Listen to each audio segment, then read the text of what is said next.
What you are about to hear is the continuing story of Theodore Herzl, a journalist and playwright known today as the founding father of Israel. Herzl was almost a great traveler and a prolific writer. Filling in journal after journal, Herzl would go on to revolutionize the travel essay, but mostly he was just trying to get away from his wife. As an early Herzl biographer put it, the Jewish people owe a great debt of gratitude to Herzl's unhappy marriage. Today, we meet up with Theodore in the midst of his travels as he sits down to write a letter to his golden mommy.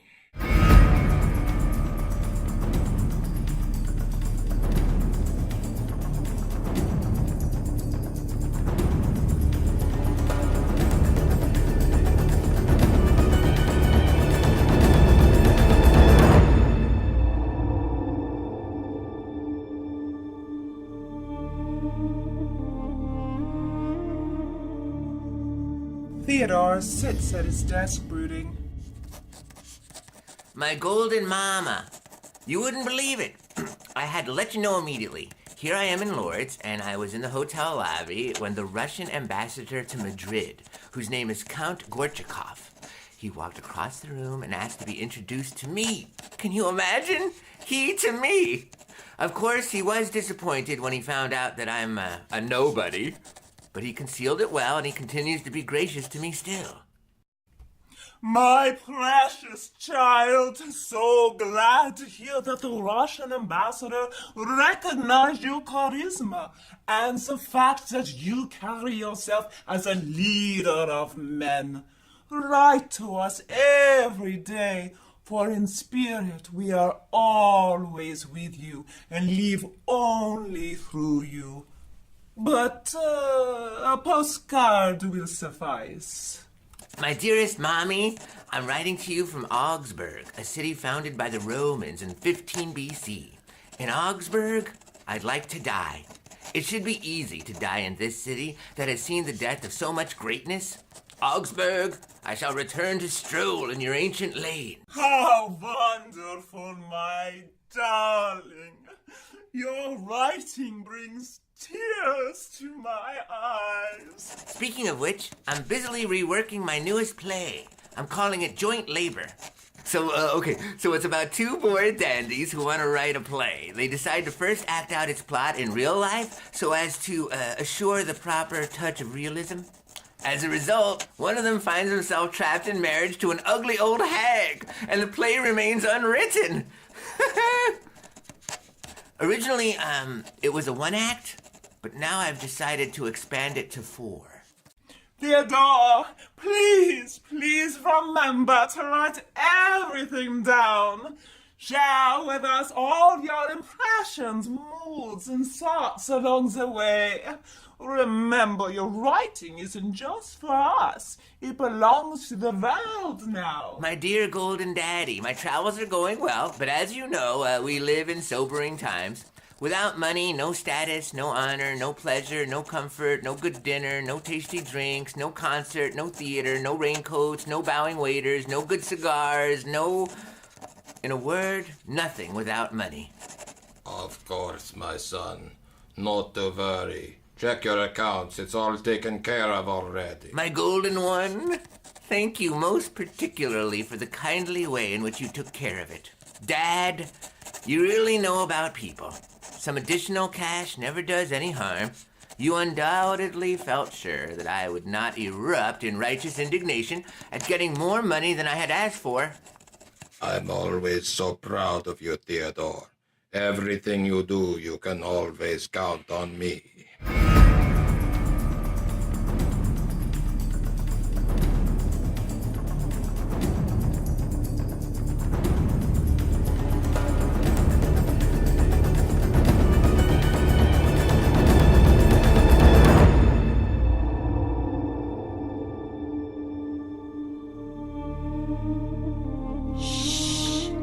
Late. Theodore has just gotten home.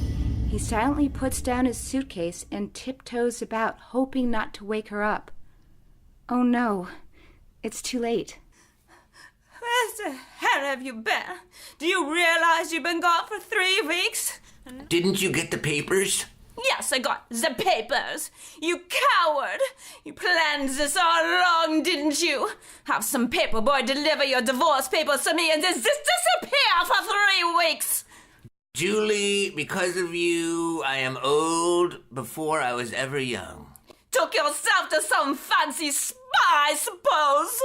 I was in constant correspondence with my parents, and they assured me that your conduct towards them was, as usual, reprehensible. Even worse than it is towards me. You and 100,000 of the likes of you I would kick out of my house with ridicule and scorn before I would ever deliberately hurt my mother's feelings. You dare to call yourself a husband? You're no man. Oh, this again? Listen, Julie, I'm real tired from my trip. Can you tell me ahead of time where the nearest vial of poison is? I don't have the energy to wrest it from your hands tonight. I'm not inhuman, after all. And if you agree to my conditions, I'll let you keep little Pauline. I'll leave Hans in your care until he's 4. After that, I'll take him. Do exactly as I tell you. If you do not obey, I'll have you committed. I can do it. You know I can. The law is entirely on my side. That is only because you happen to be a man. Remember what will people say? What will people say? You mean my one act? You wrote it 3 months after we were married, remember it? Of course. The protagonist in What Will People Say is an unhappy husband who has angels for parents. What does this have to do with anything? In the climax of the play, the unhappy husband cries out, "What a happy man I'll be if only I had the courage to run away from her." What Will People Say is a farce about the fundamental absurdity of marriage. It's got nothing to do with us. Oh, yes, it does. Our marriage is just like What Will People Say, a mediocre bedroom farce. Mediocre?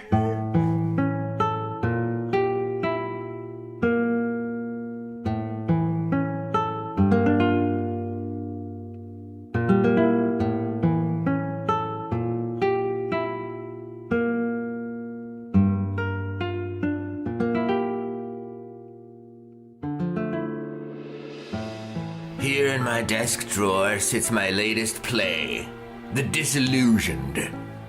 A now completed script that has gorged on my longings, my hopes, on years' worth of struggle, on my blood, a part of my very youth. And now, it makes me nauseous. Why should I bother submitting it anywhere? Just to collect another printed rejection slip? No sunbeam lights my way. No flower by the wayside. Kana! Please visit me. I'm back here in Vienna. Maybe you don't have the money for the trip. How delighted I'd be to spend the paltry sum that would buy me the pleasure of having my one and only friend here with me every week. My friend, my confidant, the only one with whom I like to watch the clouds drift over the fields and the evening fade into the sky. Without fear of ridicule or affectation, but for some strange reason, a certain unease seems to trouble our relations when it comes to matters of money. Should you, in the meantime, have had a change of heart in this respect, please let me know. Theodore. Kana, are you okay? I didn't offend you again, did I? Theodore, I've been reading the travel essays you've been sending back from your trip. I saw the 2 that were in the Tagblatte. Theodore, they're amazing. It's quite incredible what's going on here. Your natural tendency to be a voyeuristic loner is actually paying off. And I say this as a professional, although unemployed, critic, not just as your friend. Yes. The essays are for loneliness and boredom, mostly. They help fill the time. Not good for much else. Not good for much else. Did you read the one from Lutz? Theodore, you write exactly the way the Viennese middle class thinks. They are going to love you. I'm in southern Spain, in a little ancient village called Lutz. The most significant personality here is the barber. When I say barber, I also mean the mailman. And at the same time, he functions as a grocer.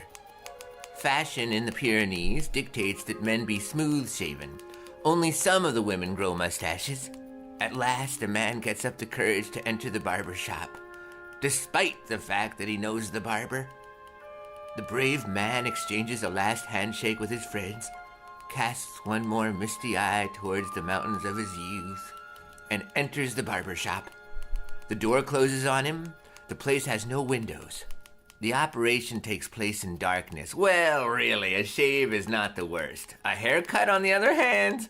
But since I don't want to dwell on atrocities, permit me to keep silent. Rest assured, there are baths in Lutz. The natives, however, never get around to using them.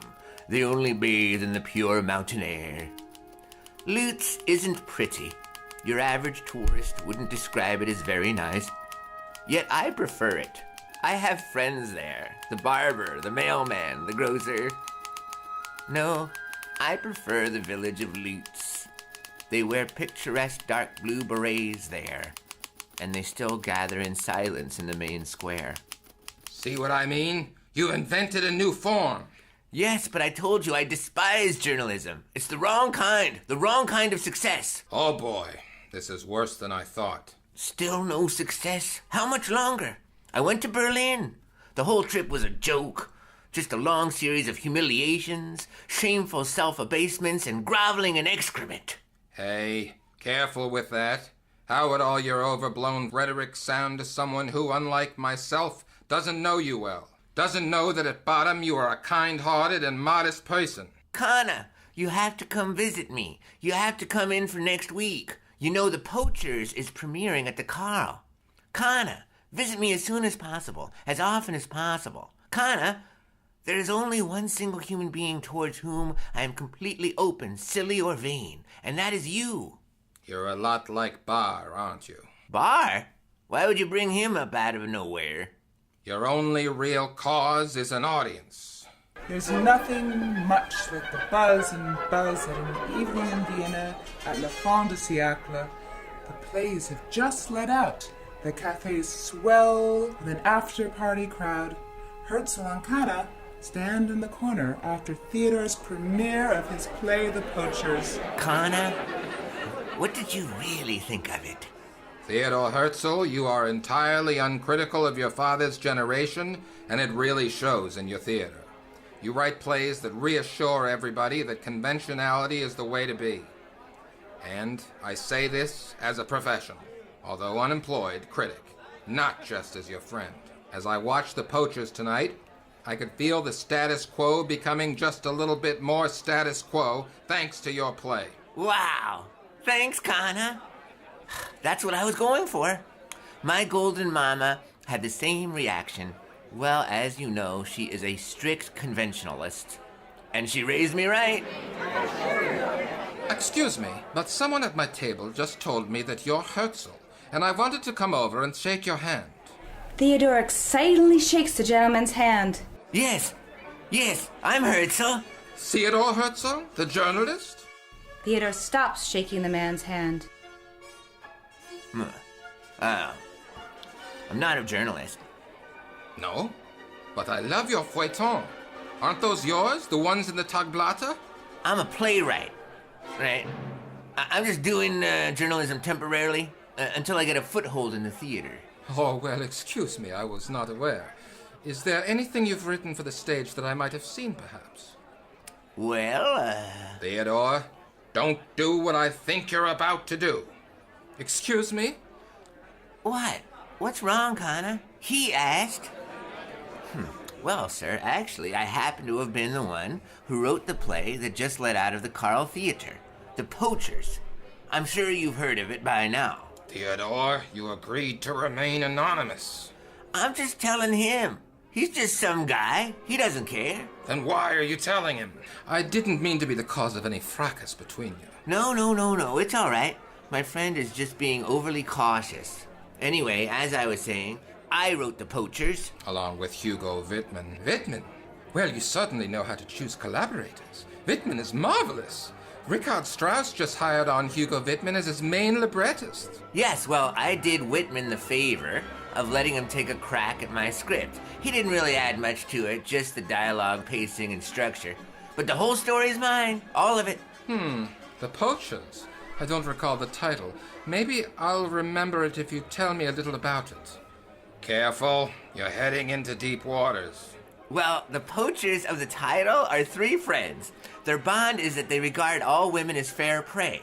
But 2 of the friends are worldly aristocrats, and the 3rd guy is just some untitled middle-class oaf. Then, just by chance, one of the worldly aristocrats' ex-wives and daughter show up, and through some wild twists and turns... Wild. One of the worldly aristocrats ends up remarrying his own wife, the other marries the daughter, and the 3rd guy, the untitled twerp, he ends up totally left out in the cold. Got a fantastic moral. Class conquers all. But I'm not allowed to be proud of it because of little whiny Whitman. Can you believe it? He insisted on submitting it anonymously. Said he wouldn't work on it unless we remained anonymous for the whole run. The coward! Now look at this mess. Everyone loves it, and they don't even know that I'm mostly responsible. It must be driving you mad. You of all people. I mean, come on, what's the point of success if you can't win acclaim from your friends and envy from your enemies, right? Right. Yes, well, I have a feeling it would be best if I go. I hope you keep up with your feuilleton. I quite enjoy them. The Poachers is getting rave reviews. People love it. Yes. And yet, I got 2 more rejection slips for The Disillusion today, and 1 for The Lady in Black.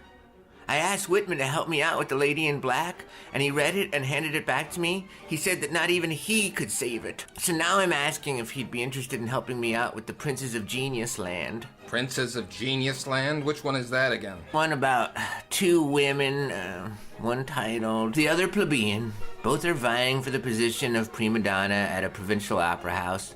The title one gets the job, and the plebeian gets the count who runs the opera house. Oh yeah, that one. Are all of them that much below the level of the Poachers? Am I really incapable of writing a play all by myself? Doomed to be the eternal collaborator? That too a farce? Believe me, the humor of it doesn't escape me, which should lend me credibility as a humorist in everything except my work. I'm sorry. I know no words that can do anything for you. What a schmuck.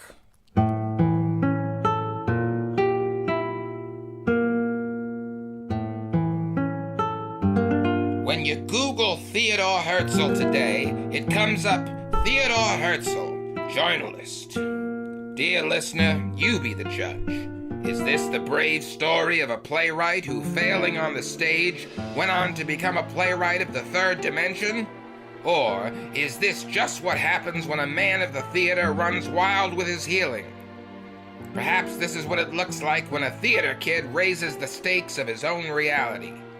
Tune in for the next trimester of this pregnancy that will result in the birth of the new Ghetto.